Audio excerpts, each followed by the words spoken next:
Welcome to the public hearing for Recreation and Parks. We have anywhere to talk, here to talk, I'm going to do, I'm sorry, roll call. So we have Lisa Shanahan.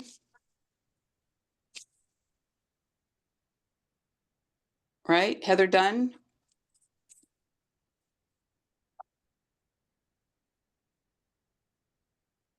I don't know if Nicole Eady is here. I'm here, so we have a quorum. Okay. So we can move forward with the public hearing.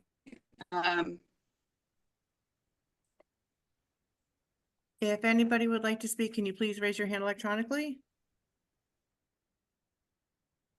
I'm just going through the phones.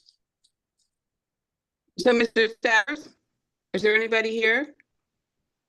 No one wishing to speak at this time, Ms. Young. Okay. So if there's no one to speak on the public hearing for the fees, do we give it a few minutes? I would. Okay. So forgive me, I am in the office on my phone, so I've been having connection problems. It's just so forgive me if this disconnects me. So we'll give it another couple of minutes, 5 minutes, and if no one shows up, we can close the public hearing portion of the meeting.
If anybody would like to speak, can you please raise your hand electronically?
Madam Chair, did you want to close the public hearing so we can get ready for the next the 7 o'clock meeting?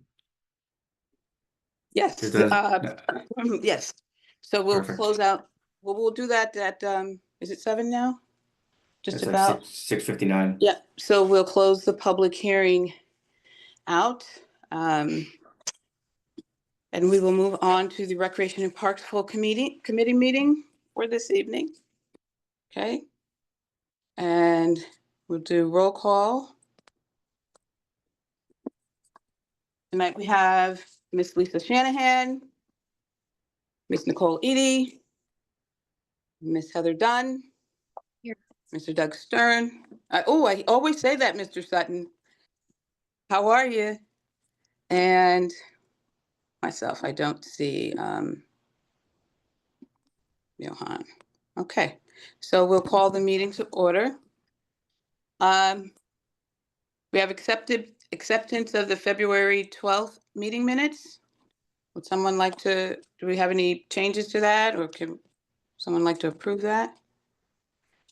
Mr. Lean, you're gonna have to help me because I'm on my phone. Okay, I move the minutes. Thank Lisa you. Shanahan moves the minutes. Thank you, Ms. Shanahan. All in favor? Please signify by raising your hands. Thank you. That's unanimous. We have public participation. Madam Chair, did you want to add that item we had for the agenda prior to the public participation in case anybody wants to speak on it? Okay. I can read it for you if you don't have it in front of you. No, I have it right here, the Okay. authorized person.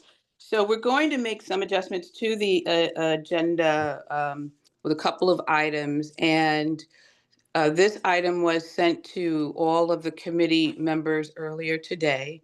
And so we're going to make a motion to add this item to the agenda. Right? Will someone make that motion? Thank you, Mr. Sutton. All right. The item reads as follows. Authorize the purchasing agent to issue a sole source purchase order in an amount not to exceed $125,000 to Planet Geo for the additional inventory of 25,000 trees from grant account number noted. Would someone move that item? Ms. Shanahan? Thank you. I'm sorry, should we do public participation first, or? I went through that, but is there anyone there to participate? I asked that not- question. I'm not sure. Is there anybody here who would like to speak on an item that is not on the agenda? Okay, I think we're good. We're good, right? Yeah. So we added that to the agenda for that item, and I guess we can talk about that now. Want to do that? Want to do that now? Yeah, since we Okay. moved it.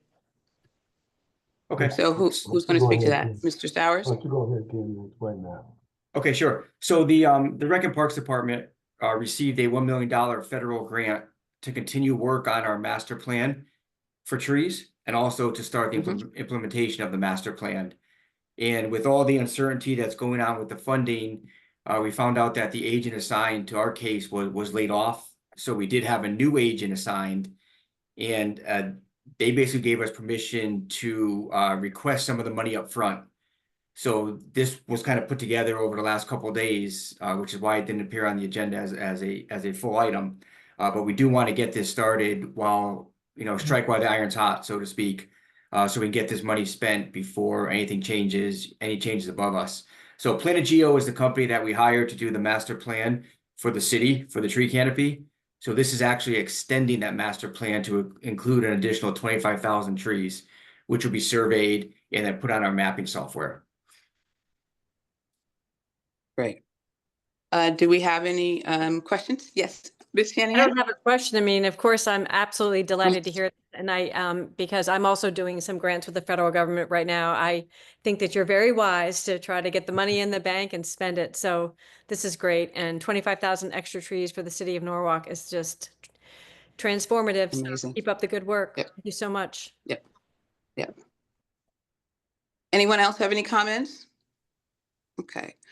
Just want to say the same thing, that was really quick thinking and great thinking so that we can secure the funding for those trees. If we'd waited any longer, who knows what we would not have received, right? So thank you for your due diligence, everybody in that office. So that's a good thing for the city.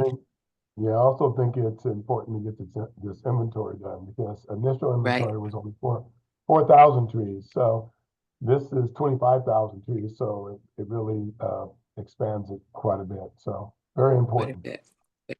Right. So if there's no other comments, all in favor? Okay, I think that's unanimous. Thank you. All right. So we're going to move on to 6A under new business. I think number 1, we were moving to the end, right? Yeah, we're No, gonna we move did that that. to the, And so we're moving some of these items around a little bit just to help the folks who are waiting for their event so that we can have more time to talk about what we need to talk about and not feel rushed in this process. So we're going to move on to item B. Authorize the Mayor Harry W. Rilling to sign an agreement with the Friends of Norwalk Dogs, whose mission is to represent Norwalk residents with dogs and to collaborate with the city's Recreation and Parks Department to preserve and improve current off-leash dog parks and working with in finding ways to develop more leash and off-leash space in Norwalk for dogs, establish communication between Norwalk residents with dogs and the city, and fundraise to provide needed amenities in dog parks named herein, the Fond Mission. Someone move that item? It's a very wordy item. Someone like to move that? All right, Miss Edie. Okay, thank Catherine? you. You're gonna speak to that? yeah, Catherine Sadek is with us. She's one of the founding members, and I'll give way to her. Okay. Ms. Catherine? Yeah, do you hear me okay? Hi. Yes. How are We you? have had a lovely 3 years working with Ken and Robert and working on how to really show the community that didn't know about Taylor Farm what an amazing gem it is. It really is. I haven't found a dog park in America that's 30 acres, what we have there. And I have met so many people that have moved to Norwalk with dogs because it is such a great amenity. So Ken's done an amazing job of taking care of it, and Robert about helping us be useful and get information out to the people that use it. So we just kind of wanted to formalize that. Great. Okay. Mr. Flowers or Mr. Hughes, you have anything to add to that? Yeah, one of the things that I wanted to do when I came here was to formalize some of the friends groups. We have a number of friends groups that's been really working out there in the community, doing good things, doing good volunteer work. Not only Fond and Friends of Norwalk Dogs, but we're talking about Cranberry, Friends of Cranberry, we're talking about Friends of Woods Park, we're talking about other friends groups. And we wanted to clarify the responsibilities and roles between the city and those organizations. And I think this organization is one that is really needed because the growth of dogs in the city and the need to find support services and find enough space in Norwalk for the dogs and to appropriately service the residents with the dogs. So we've recommended an agreement with Fond to be an advocate for dogs and to work with the city to clarify where dogs can go, where dogs can't go, needed space, needed amenities, keeping the citizens safe as well, finding a place for the dogs to be and to integrate that as safely as possible. And the Cranberry group, I think, is going to be joining Fond. I know one of the board members is now going to move over to join them. And as Cranberry, we also have, a dog facility there as well. So this much needed, and it's going to help. It's going to help us to service our residents who have dogs. So I think it's a needed agreement and a needed relationship. And just to add to that, it's just that like May 15th, when the parking changes, it creates kind of chaos down there. People that have been using the lot, where they park, where they don't park. And so we can really help with that and use our Facebook account, which is I think 1,600 members, our Instagram, and to really get some education out that there's a dog show this weekend, or there are going to be boat trailers in the park all weekend, you know, so that people can make better plans so they don't end up down there when the park isn't open, or that they set expectations. And just let you know, in the last 2 years, we've raised $13,000 from literally people handing us dollar bills, or a very small auction we had, but the consistency. And we've been able to, the last year, have dog poop bags down there.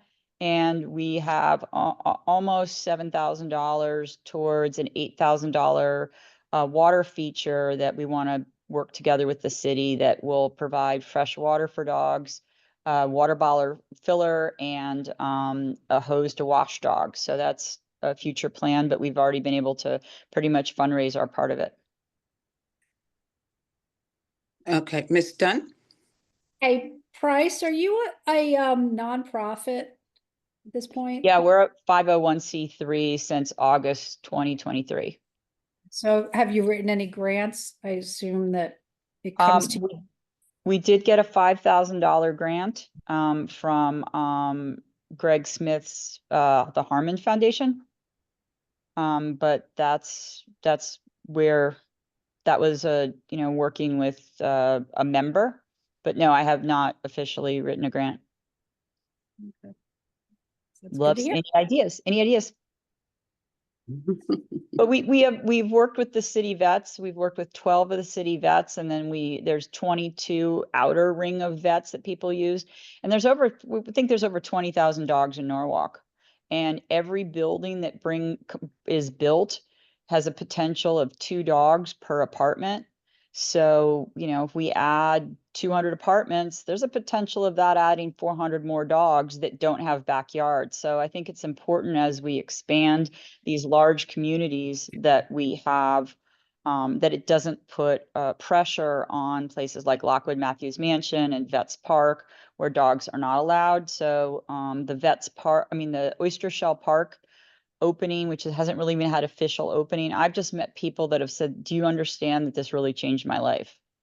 For all the things I've done in Norwalk, you know, doing an extra dog park, helping with Robert to get that extra dog parking lot down in at Taylor Farm. I've had more people thank me for that than any other thing I've ever done. So it's 50 parking spaces, but it makes a difference if you work all day, grab your dog, and there are dogs howling in the back and there's no place to park. So this is really some quality of life stuff. And we also want to put our money where our mouth is. Is that where that sounds horrible? But anyway, we want to raise money and not just expect the city to put things in. We use that park, and we need to fundraise, and people are generous. Okay. We also carry Rowayton too. Rowayton closes for about 10 or 12 weeks every year for reseeding, and all the Rowayton people drive over. So that Taylor Farm takes a lot of activity. Hey, Price. Yeah. Miss, Sorry. One of the things, Chewy just sent me an email about donations or things that they do. So I can talk to you offline about that. Okay. Okay. Give me a call. Thank you. I have a question about the water feature. I think you said they were going to just put some more water features into the dog park. Is that what I heard? Drinking fountain. Yeah. Drinking fountain. Drinking fountains. Do we have those at Taylor Farm, like the bigger places too? Is that something we would think to do at other places, or we don't need it? No, so we have fountains at many of our sites, drinking fountains, the beach, Ludlow Okay. Park, high schools, yeah. In terms For of the dogs, dogs. there are 2 Dogs. sources. There's 2 dog sources there's 2 water sources at Cranberry. There is no fresh Okay. water at Taylor Farm. So if you have a muddy dog, you're kind of stuck. And if your dog is thirsty, there's only the pond, which is sketchy at best. So, and it's brackish water. We would like to get on the development committee to say to some of these large buildings, is you're bringing in 300 dogs that are going to live in your building. If you could help us with washing stations down at the dog park, then you'd have cleaner dogs in your building. So I do think that there should shift as, as buildings come in with lots of dogs, I feel like they should contribute to the dog resources of Norwalk. That would be wonderful. I wonder if there are places where they do that. My concern Already. with the new building over by Cemetery is that I Mhm. hope that people don't use the cemetery with dogs, Right. Well, thank you for all that you have done already and your ideas and what you will continue to bring to this city. So I thank you very much, Ms. Catherine. sure, And I no know as a department and with Mr. Stowers and Mr. Hughes, any type of support that we can get from residents in this is a real help. And so we appreciate that. So And- if and I there just are wanted to no say I'm other, a go ahead. figurehead of a lot of people, like Helen, and there's I am literally the only one talking at the moment, but it's a large group of people, so Yes, that yes. I represent.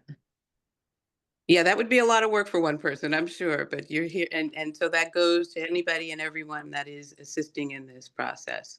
So if there are no more comments, all in favor? Okay, it looks unanimous. Thank you, and have a good evening. Thank you. Thank you. Okay. We're going to move down to D. Authorize the mayor, Harry W. Rilling, to enter into an agreement for the use of Calf Pasture Beach and immediate surrounding ground by the 3rd Taxing District for their summer concert series to be held on Sunday, July 20th and 27th, August 10th, 17th, 24th, and 31st, 2025, from 5 p.m. to 7 p.m. Setup time by 3 p.m. Saturday with tear down by 8 p.m. Approximately 500 people. Would someone move this item, please? Miss Edie, thank you. Okay. Who do we have to speak to this? From the 3rd Taxing District. I'm here. Okay. Hi, if you could just share a little bit about your event, that would be great. Yeah, we run 6 concerts on Sunday afternoons, July and August, for the benefit of the East Norwalk residents of the whole city of Norwalk, and even out of town people come to it. We've been doing it I've been here for 31 years, running this, and prior to me, I think it probably went on for 5 or 6 years prior to that. So we're just looking for approval to do this again. Okay. Are there any comments from Mr. Hughes or Mr. Stowers? Nope. Any comments from committee members? Nope. So to do anything for 31 years, kudos to you. I think that is an amazing thing. And if you told me you were playing in it, I'd just say, that you're just an amazing person all around. So this is an amazing event.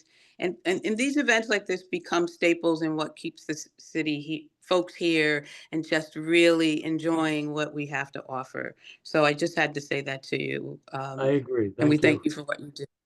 Okay, all in favor? All right. It's unanimous. Have a good evening. Thank you. Same to you. All right. E, authorize the mayor, Harry W. Rilling, to enter into an agreement for the use of Wolf Pit Elementary School and immediate surrounding grounds for Wolf Pit PTA for their Rainbow Run to be held on Saturday, May 3rd, 2025, from 12 p.m. to 6 p.m. with a rain date of Sunday, May 4th, 2025, approximately 150 people. Would someone move the item? Thank you, Ms. Dunn. Elise Okay. Williams is with us. Elise, you can tell us something about the event? Yes, can you guys all hear me okay? Yes. Yes. Okay. So this is the second year that Wolf Pit Elementary School, we're planning on running this event. Last year, it brought in a really nice turnout of both students and their parents. What we did is we just took the whole lower field and we set up, some easy obstacle courses around. So some like little areas where you jump over, do jumping jacks. We had, I think I put in the application a big arch, like a rainbow arch that people would start the race with. And as they ran around, we just had some like colored powder. It was chalk that got sprayed at the kids. We used like little like ketchup bottles so that it was very directed on their chins down so that it didn't go towards their faces. It was very safe. No one got hurt. And everything, honestly, the powder was like off people's shirts by the end of the event. It cleaned up nicely. So yeah, it was a really great event and we started to raise some good funds for the school and we're hoping this year to make it bigger and better, and I'm happy to answer any questions. Do we have any questions? No? All right. Well, all in favor? Thanks. Thank you. That's unanimous. Thank you all, I hope appreciate you have it. great weather and even more people. Yes. And it's going to grow and grow, right? I'm hoping, Okay. love to make it bigger and bigger, but thank you so much. Have a great night. Thank you. You too. I've got so much scribble here. Let's see. Give me a moment. I'm on E, right? F. F? Okay. Mhm. Yeah. I If put you so much don't scribble believe on me, here. I am Authorize the mayor, Treasurer. Harry W. Rilling, to enter into an agreement for the use of Veterans Park and immediate surrounding grounds for Triangle Community Center for their Pride in the Park to be held on June 14, 2025 from 2 p.m. to 8 p.m. with a rain date of Sunday, June 15th, setup time by 12 p.m. Friday, June 13th, with tear down by 12 p.m. Monday, June 16th, approximately 10,000 people. Someone move that item, please. Okay. Thank you, Ms. Shanahan. Mr. Okay. Dixon? Mr. Dixon is with us? Hi, I'm so sorry. Sorry, can you hear me? Yeah. Yes. Yes. Hey, good evening, everybody. How are you? Thanks Good. How are for- you? Doing well. A little sick at the moment, but seems like that's very common with a lot of folks right now. Right. But Right. glad to chat with you all again. We are excited that this year is going to be our 11th year putting this event on for our LGBTQ plus community, which is a very critical year for us.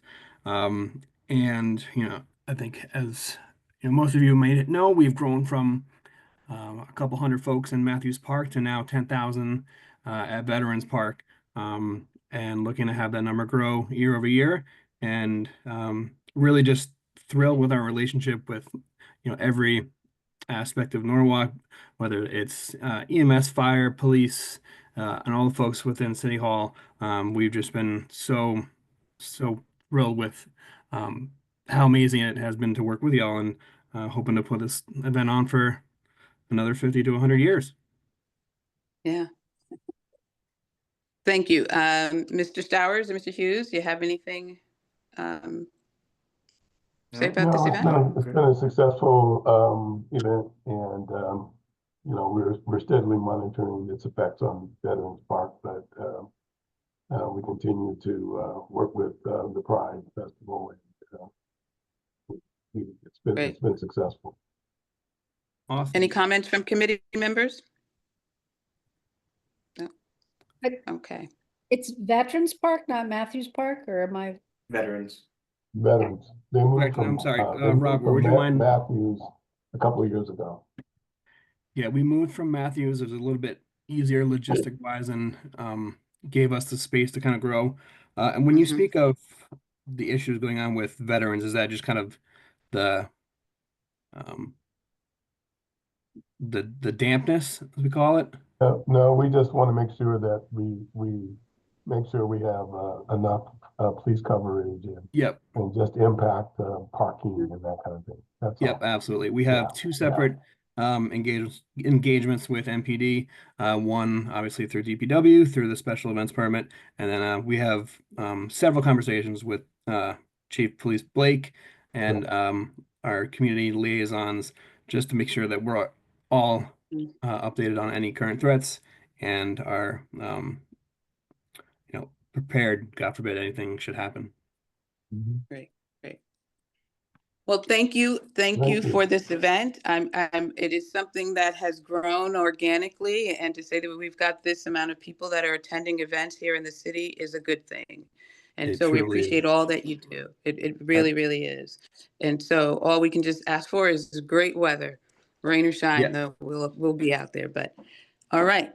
We've gotten lucky Oh, 11 years in a row, so I appreciate all of your yeah. continued support, and Yeah. can't thank you enough. Right. All in favor?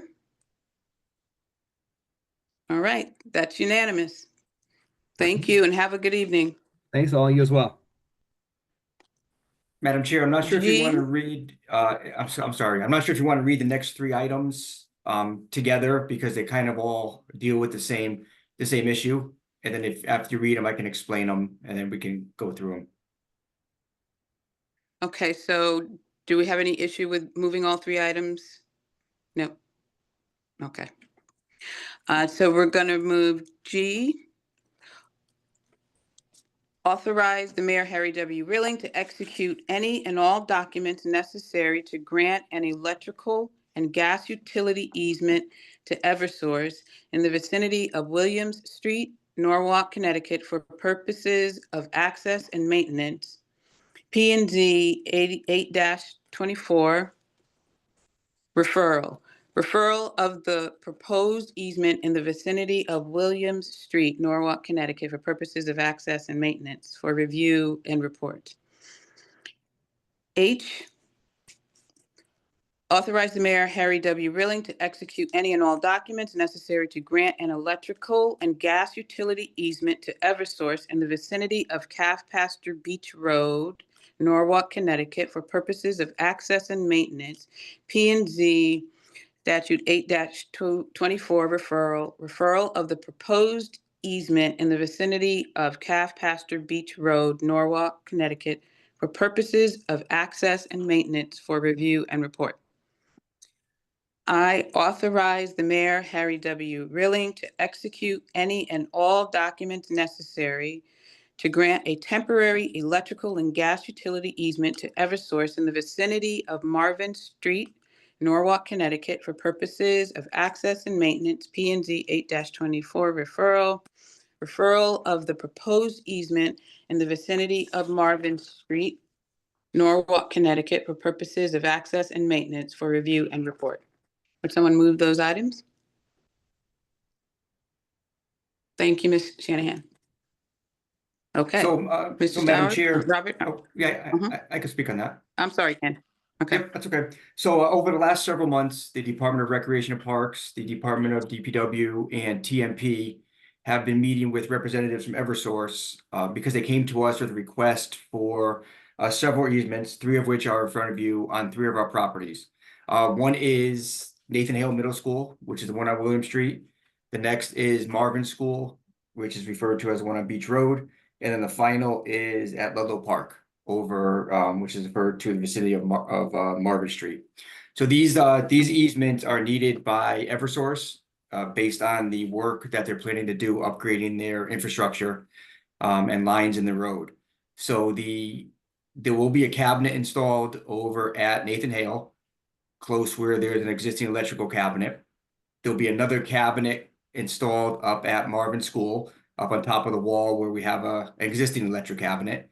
And then the infrastructure over at Ludlow Park is going to be a temporary install and will be moved in about 18 months to 2 years. So we did work with our legal department and they reviewed all the requests. We do have to send this to P&Z for the 824 referral, which is also reflected in the action item.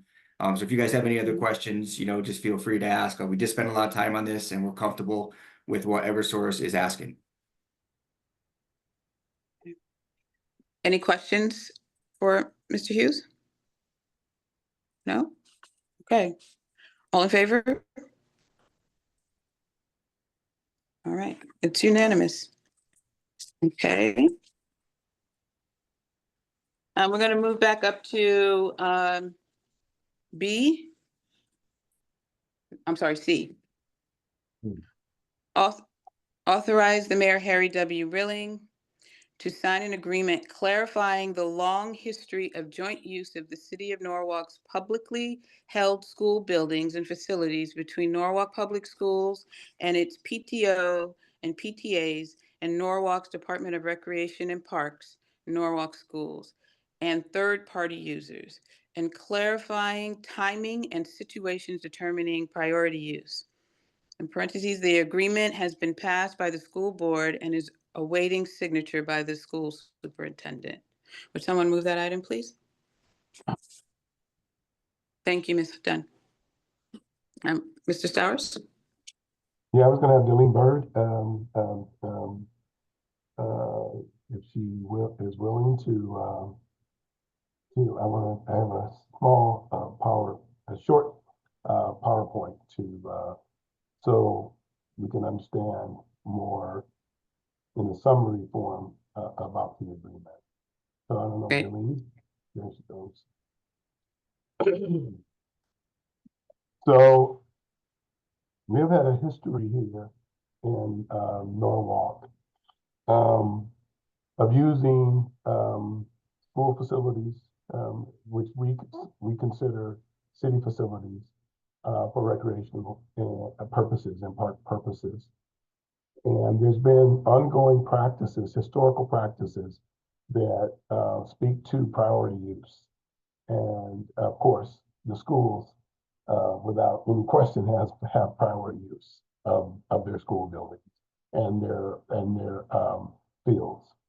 However, because they are financed by the city, we too, the Parks Department, is after their PTOs and their PTAs, we then have the priority for facilities.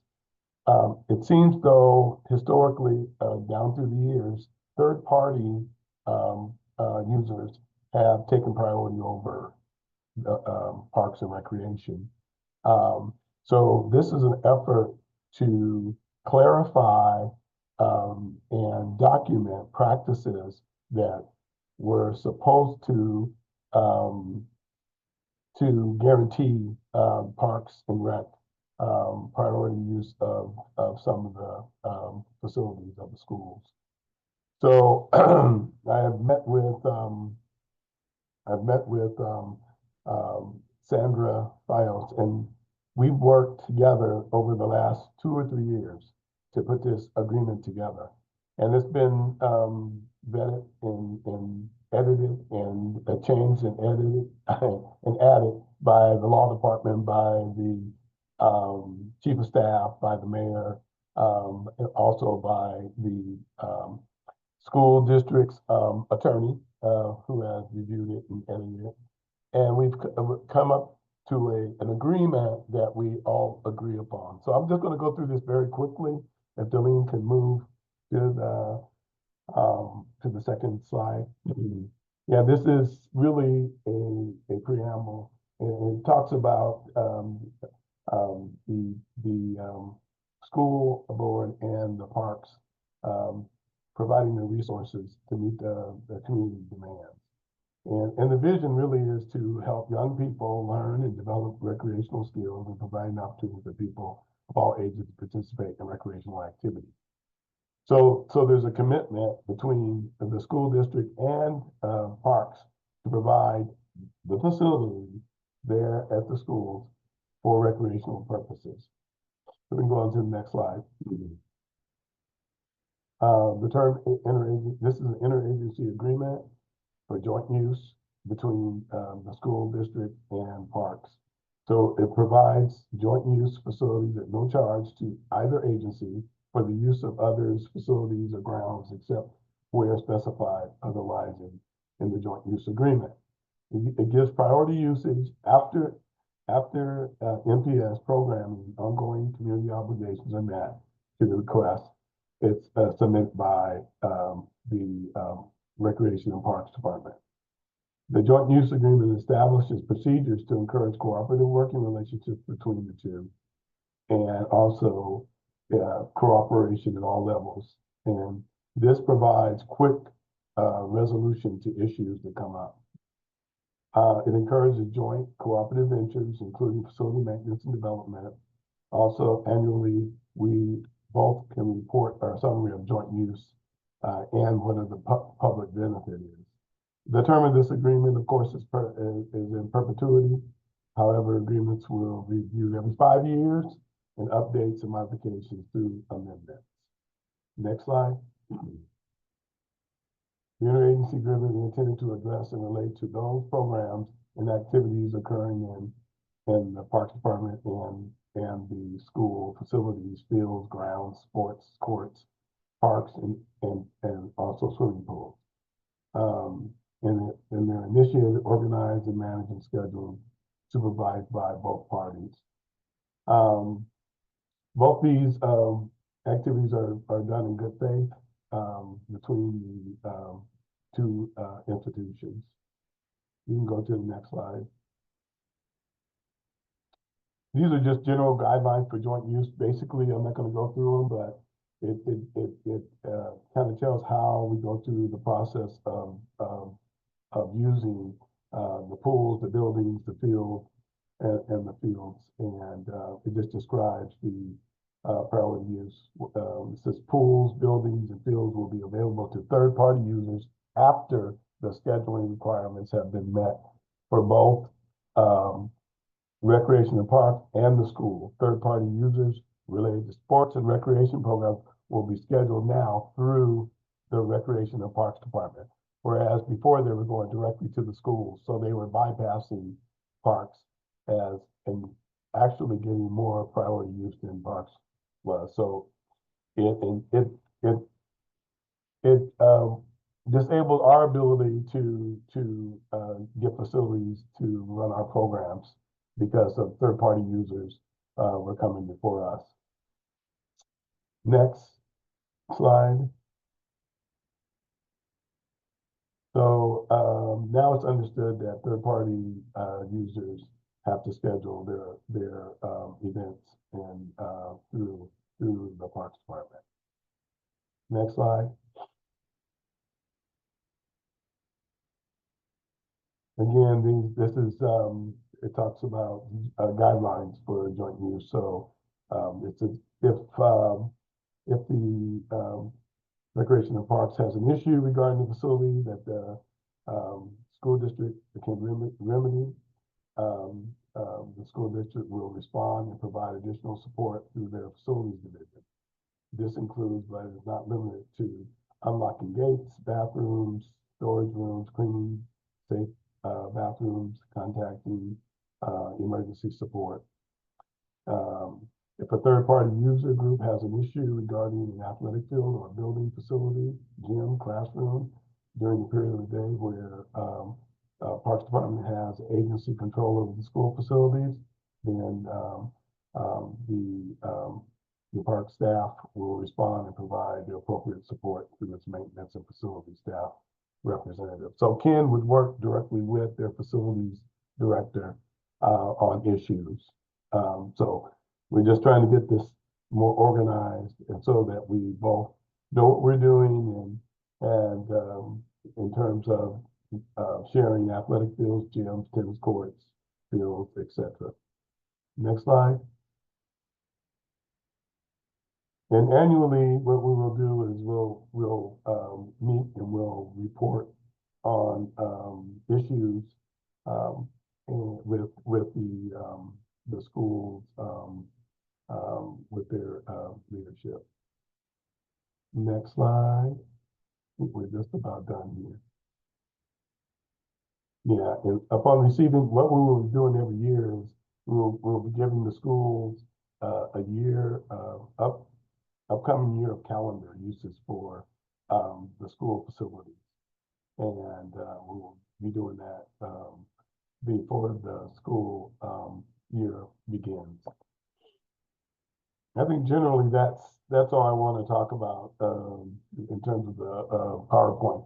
But what I want to emphasize is that over the years, our staff has become less confident about using school facilities because they've run into so many rejections because facilities haven't been accessible or available. But now through this new agreement and this new cooperation, their school board has agreed to this. The superintendent's waiting to sign this after it goes through our process, so the mayor and the superintendent will sign the agreement.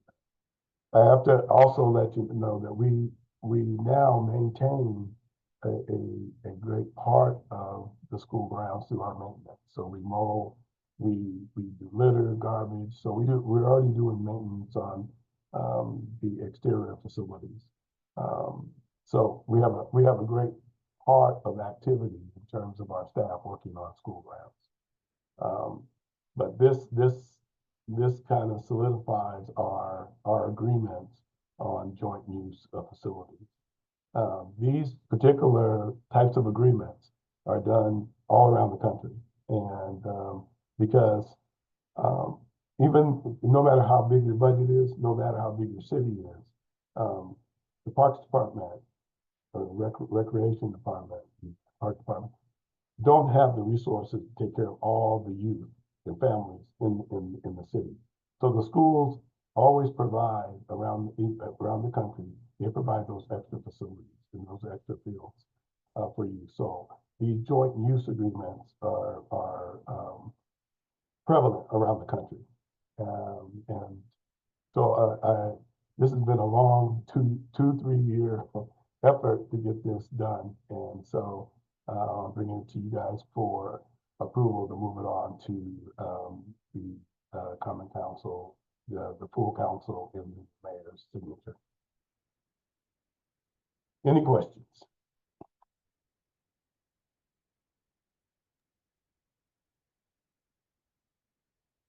Ms. Dunn. Sorry, how does this affect your budgeting? Are there line items that are going from one to the other, or is it still gonna be the same? You know, if somebody's paying to use a space, it still goes to your. Yeah, the facilities, except for we do pay custodial fee.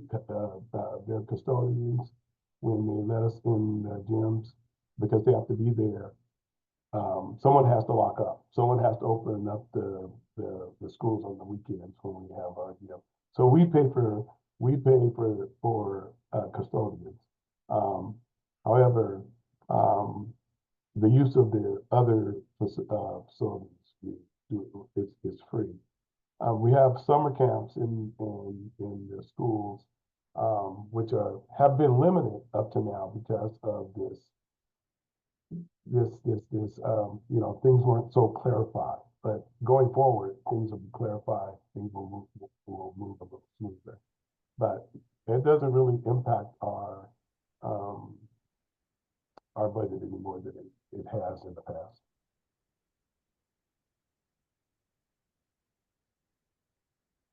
Any other questions for Mr. Stowers? I'm Go sorry. ahead, Mr. Is this going to the council in public hearing beforehand? Is this just starting with us? No, this is not a public hearing item. It's really a policy. It's really a policy. What we're doing is confirming and writing down practices that have went on, but they're not written down. So Right. it's just between us and the school district. Right, so I guess my question is, it seemed like there were a lot more spaces that like photo farm and stuff that I didn't know were part of the joint thing. Not that it's a problem, I just, I don't know if anybody would have comments about it or questions about the use. You said photo farms? No, I was just looking at the list on your sheet, like photo farm and Cranberry Park. Is it the Well, barn? Yeah, so a lot of times now the schools already visit the site at Fodor. They use it kind of as an outdoor classroom. You know, they go through the gardens, they learn about gardening. So like Robert alluded to, these are things that already exist. We're just basically, you know, solidifying these on paper. You know, but city property is also city property. So when we have a right to use the school, if the school wants to take a field trip to Fodor Farm, they should have that same right, in my opinion. No, I guess my question is more kind of liability based and where, like where it sits, like financially and stuff like that. If as far as how we help support you funding wise, or are we supporting Board of Ed funding wise, or, just more of the liability issue is my question. Well, I think might have been more of a liability issue before because things weren't clarified. And this is now things are clarified, they're documented, they're in writing. It also talks about facilities that we use and facilities we don't use in schools. So there's like, and then it's the same. There's facilities that they can use, and then there's facilities that they don't use. So it clarifies, it really just clarifies our use. It'd be different if, the schools, in some cities where schools are not a part of the city.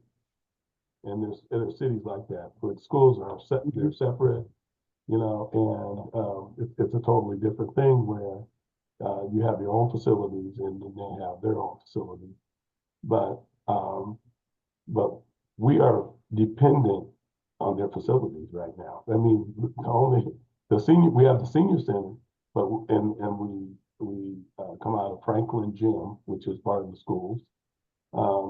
But except for the recreation center, which won't open until next spring, we're really relying on their facilities, and they're relying on some of our fields. So we're kind of dependent on each other. Any more questions, Ms. Dunn? Also, the city risk manager has looked at this agreement as well. Yeah. Any other comments, questions? So along the lines, I think of what Ms. Dunn was saying, but actually we've been operating like this for a very long time, and Ken, you can attest to that. And so I think this is just our way of solidifying this agreement, so that we're all on the same page. But imagine not having these things agreed to, and the city using a space and then the school using a space. And I think this just brings more alignment and agreement. And so it's been a long time coming. So I really thank you, Robert, because I remember this conversation a few years ago, that we're here. And so I think this is what is necessary. So no more comments on that. And I appreciate all the work you all have done on this. All in favor? I'm sorry, any other comments? Well, I was just I'm sorry? going to say that Sandra Fayos has been a real help with this, because Right on that end, yeah. Sometimes it can be real difficult. I know when I left Seattle, they were still trying to negotiate or renegotiate an agreement with the school district. And as I understand now, they still haven't finalized it. So this is an agreement that, is very difficult to get through. It's taken us 3 years here to do this. So It said, is this a 3-year? Like, what's the duration of this agreement? I see it says annual. It's in perpetuity. Perpetuity? But good. But every 5 years we review it for any modifications and addendums. Great. All right. If there are no further questions, all in favor? Opposed? Abstentions? Great. All right. We're all over the place here. That was the last one. And then we got to go back to A. First item. Approve the fee adjustments for the following fees based on a fees and charges study completed by MGT Consultants, where they measured the market demand and cost factors in conducting recreation programs, activities, and uses of recreation and parks facilities. Someone move that item, please. Thank you, Ms. Dunn. Okay, Mr. Stowers? As many of you know, I think it was a little bit more than a year ago, we came before you with a request to write a contract after we did an RFP for a consultant firm to look at our fees. And we wanted them to look at it in about 3 different ways. One, we wanted them to look at what the market kind of can bear. So that's kind of market demand. A lot of reviews and surveys are just surveys. And so they try to compare cities with other cities. And a lot of institutions or governments go by that, when really it could be oranges and apples. So you measure the demand that's in that particular city based upon all kind of factors. Price elasticity is what that's called. Then also they looked at the cost of our activities and the cost of our services, and then looked at what the revenues we were generating. And then they came up with a percentage based upon a trend and what percentages we were achieving in each area. The third thing they looked at was guidelines or modeling for us to determine fees and charges ongoing in the future. So a kind of a cost model. And so they ended up, the result were that in terms of elasticity, they came up with a range of prices that they thought this particular city could handle. And they did that through a series of meetings. They had focus groups. I think there was 9 focus groups. They sent out, they mailed out surveys, and then they had online surveys. So to gather the information from our residents and people who used our facility. And they came up with a range of between 5 and 20% for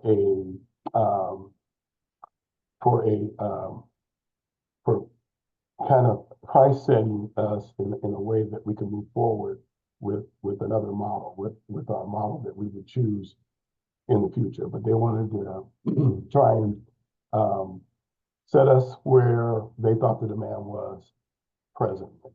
And that was a range from 5 to 20% based upon which category we were looking at.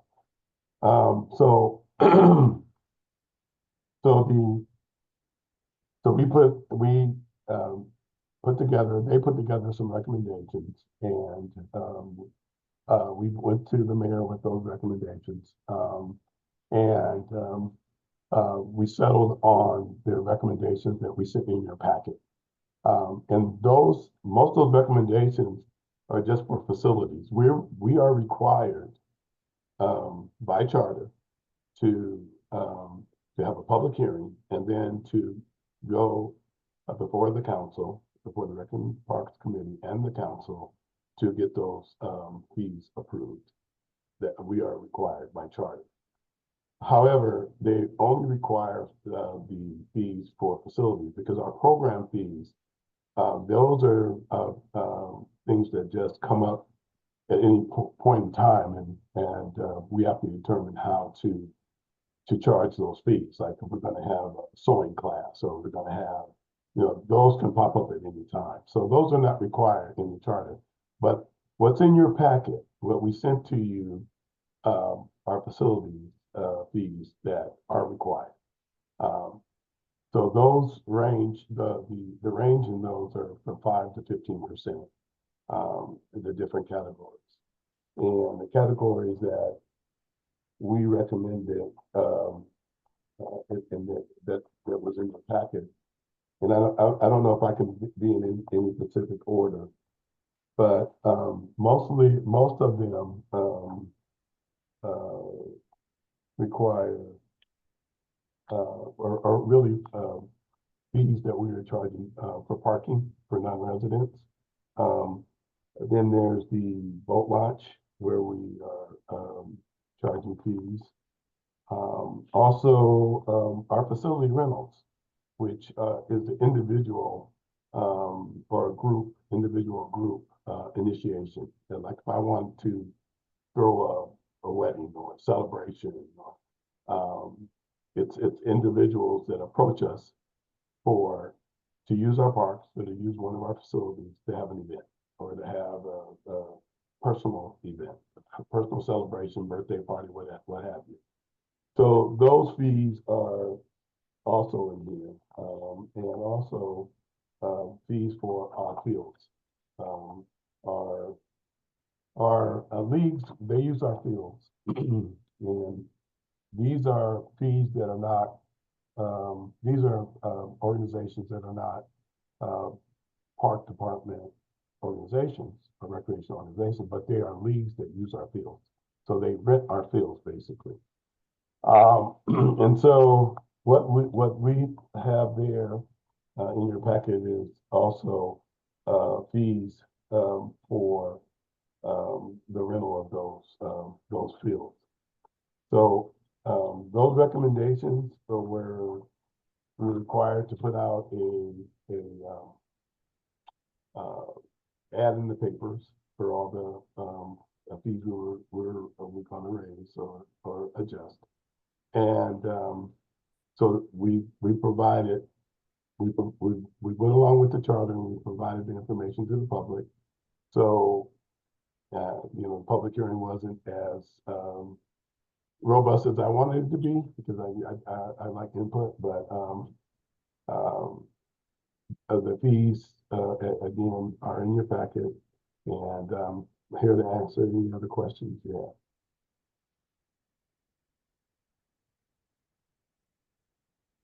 Okay. Ms. Yes, Dunn? Ms. Dunn, go ahead.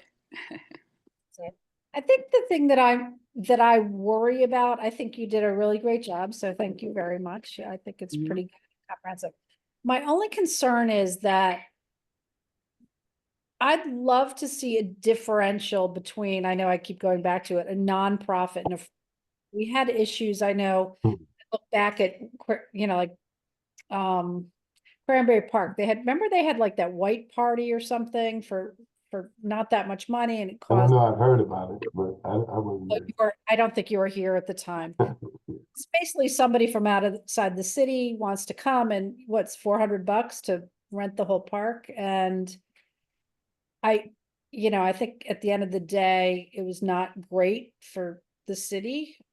I think it's important to keep costs really low for a lot of our nonprofits, like Alzheimer's walks and things like that. But I think if somebody really wants, and that's just my opinion, I think if somebody wants to come and rent the entire park for profit, they're making money off it, I'd like to see a differential in the costs for that. So that's the only thing that I was thinking was kind of missing. I don't know how you feel about it. So. Well, I think our facility, when we looked around the local vicinity, other cities, I think there's enough variation in our fees, or enough restriction in our fees, because if the more people you have, the more hours you need, our fees move up. And it's not mostly nonprofits that are running our facilities. It's really individual groups, individual that are renting our facilities to throw festivals or to throw, but it's really initiated by a single organization or an individual. And a lot of times it's not a nonprofit, sometimes it is. But if someone's trying to raise money, if somebody's trying to raise money during that period of time, we would charge them a percentage of that, of what they were raising, a percentage of their tickets. So we Part of this, say. yeah, we would when people are making money on our facilities, we're going to demand a percentage, 10% or whatever from that. So I think we have pretty good controls. Plus, one of the things that we weren't doing is having staff at our facilities. Staff would open, staff would make sure they're done, and then they would leave. And I think a couple of years ago, one of the council people, kind of demanded almost, Nicole, I think it was Nicole, that there should be staff at these events. And we tried to do that all last year. We tried to do that. I know last year we had staff in our events, and we're going to continue to do that. So we have some safeguards. Okay, so is there no real standard if you're a for-profit and you're making, like, how do you determine, if I wanted to, I could go back to your tri-bond people that were trying to have an event where they were charging an entrance fee and all this kind of stuff. And they were not a not-for-profit. Part of why I like a non-for-profit, because, annually you have to disclose all of your financials, but if you're a promoter or something, you don't have to disclose those. Like, how do you know? I don't know. Well, and I know that, in a lot of cases, people want the profit, nonprofit.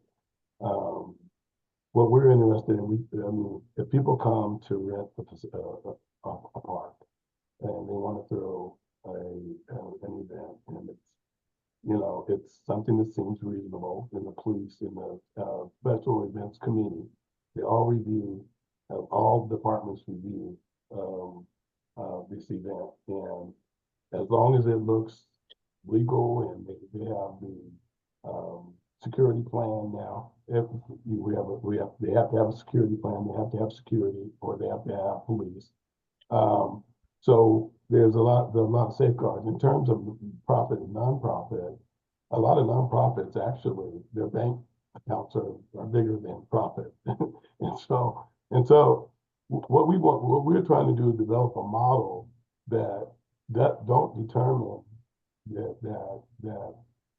that determines what people pay by public benefit.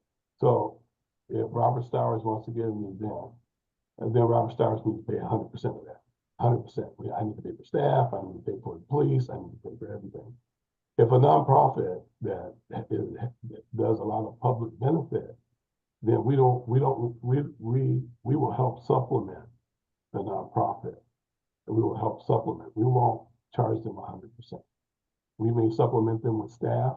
We may supplement them by co-sponsoring it. But just keeping fees low for nonprofits just because they're a nonprofit, we don't think that's the way to do it. In the MGT, the consultants didn't think that was the way to do it. They thought it was more like public benefit and personal, things that benefit just a single person or a single group. They should pay 100%. I think part of it is having run huge events in the city. Rightly or wrongly, I used to run the Sono Art Celebration, which was nonprofit. I know it's not the same thing as the current Sono Arts Festival. But we were charged more than like the Oyster Festival at the time for some things. And it was really hard to say why is one or the other. And it's really nice to have a very standard, we're both nonprofits, we're both doing. And so we think it should be, I don't want to pick favorites, even, because it seems a little, we'll work with you, but it's kind of loosey-goosey. I'd rather see more structure, I think the new model that we're trying to implement actually would have favored you more than the Oyster Fest. And you would have got a bigger break than the Oyster Fest would have gotten. But some things are so historical and they're so down the line now. We're trying to reel things back in. We're trying to, just like the sports leagues that play. When they were renting our fields, they were raising a lot of money, but they were only paying us $5 per child to use our fields. So, whereas if someone came in to use the field, they would have to pay us the full $385 for, for a few hours. But they're only paying us $5 for the whole season for each child. So to get them back where they should be, we have to phase them in. And so we've been trying to phase them in. And I think we have them, we've had a lot of meetings with them. And I think today, them not showing up here for to talk about the fees, I think we've done a pretty good job of phasing them in. And how we're doing it is, instead of charging them for every field, to phase them in, we're charging them one field fee for every field they use. So we're not charging them every time they use a field. We're charging them for the whole season, one field fee for the whole season. But it's getting them, we're reeling them into where we want to be eventually. So. And so now that you have the agreement with the schools, so like if they're, I know like up the street from me, they have, men's soccer. Mhm. Does the school ever bump them? Or are they still,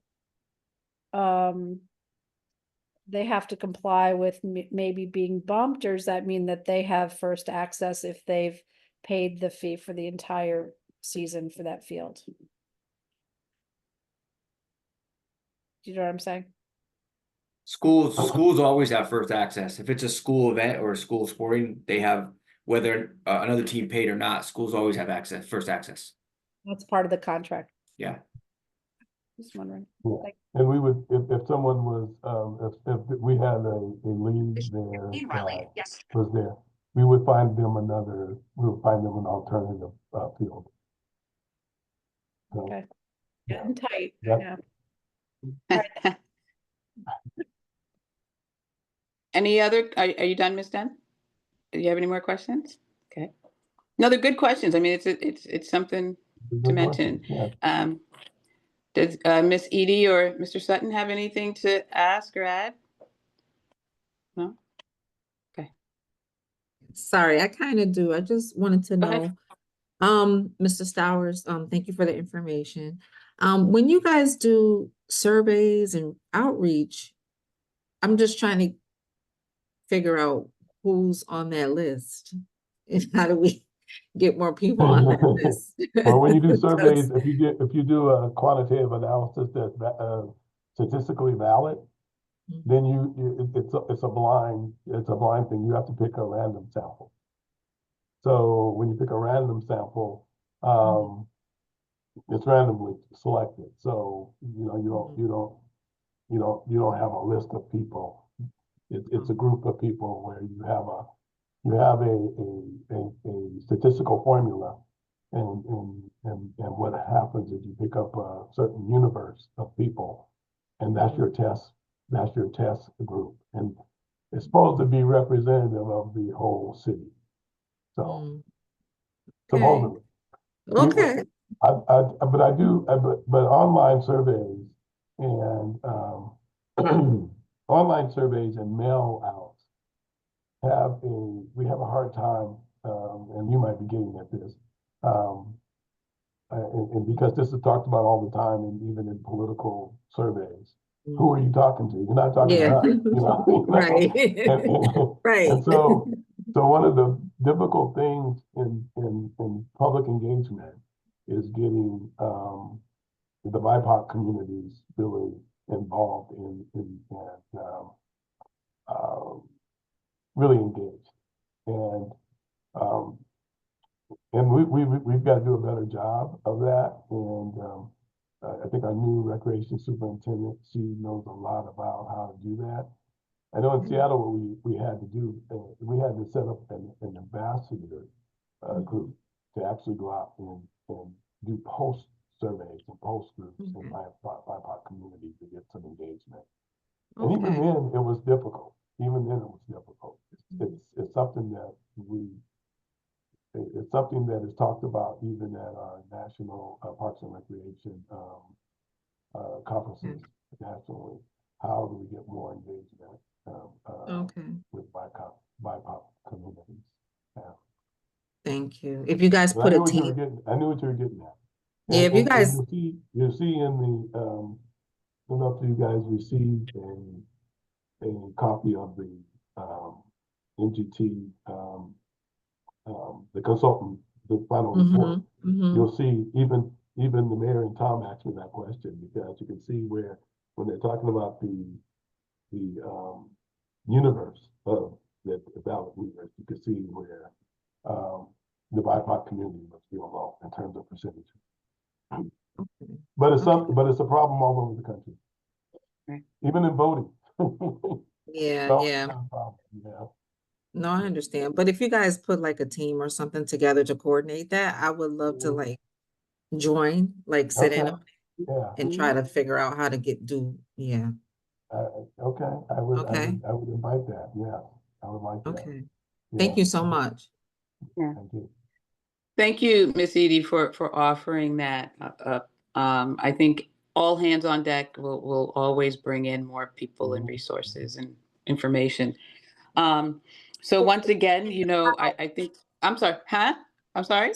Paddle ball to it. Yeah, no. Hey, by any means necessary, right? That's how we bring them out.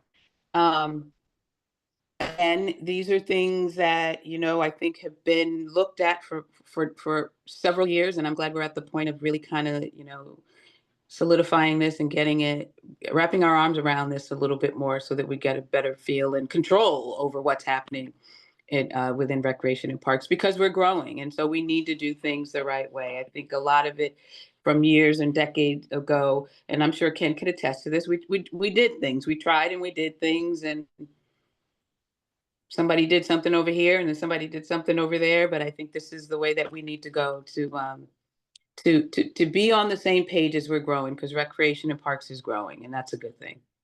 And we're getting better and better. So kudos to you, Mr. Stowers and Mr. Hughes, and your staff.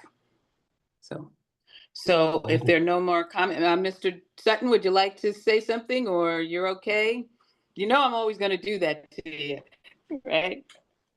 All right. Because you've been around the longest, so you know what's going on. All right, so if there are no more comments, all in favor of this item? Okay, that's unanimous.